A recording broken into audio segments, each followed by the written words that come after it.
The sun hadn't even set yet, and this Prince George's County woman says she dodged 2 bullets in one day. And I was like, that's when it kind of like hit me, like, what? And so I'm screaming, I was like, today? Right now? This is what you're gonna do? Xavier Holmes was in a car accident one morning in late 2018 and walked away unscathed. At the time, she lived here in Southeast DC and says she returned home that evening in a rental car, achy, annoyed, and to a gun in her face. He was like, B, give me the keys to the car. And I was like, wait, what? I spun back, fight or flight, and I fought. And so it's at that moment I literally began to like scream and yell. And so at that time, he began to like tug at the keys that were on my fingers. I could die for real, for real.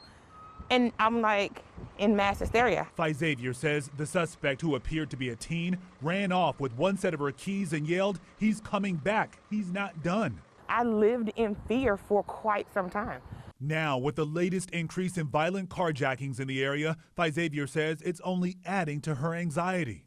The most recent police data shows between January and April of this year, there have been 207 carjackings in the Washington area, compared to 60 during the same period last year. The hotspots, D.C. and Prince George's County. There have been 70 so far this year in Prince George's, including this one, caught on camera at a Bladensburg gas station in March. The suspects shot at the driver, but missed. At D.C. Police Headquarters, they're dealing with a bigger problem when it comes to carjackings, says Acting Police Chief Robert Conti. That's just what they like to do. They just do it. They enjoy committing crime. 107 violent carjackings so far in the district. 44 people have been arrested, 34 of them young children. We had, what, 12-year-old? A Yes. 13-year-old? Yes. There are rules, so to speak. And, 13-year-olds should not be out here putting guns in somebody's face, taking a car. That's not cool, And most of these cars are recovered, and they're recovered, after a short joyride or something like that. You're telling me that some of these kids are carjacking for joyride? Just a joyride. Yes, absolutely. Chief Conti says in some cases, they've also recovered videos and pictures posted to social media of kids and teens bragging and showing off their conquests. So who are these children? In many instances, it's the same kid.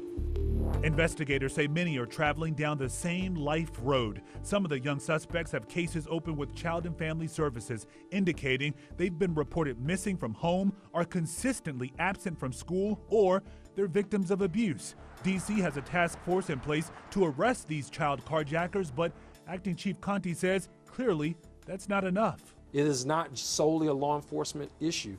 There are other entities that are involved, community, parents, etc. We have to make this is not the cool thing to do. This is not the popular thing to do. Whether it's churches talking to kids in community, violence interrupters talking to people in community or kids in community, this is an all hands on deck. All hands on deck, especially after this recent case.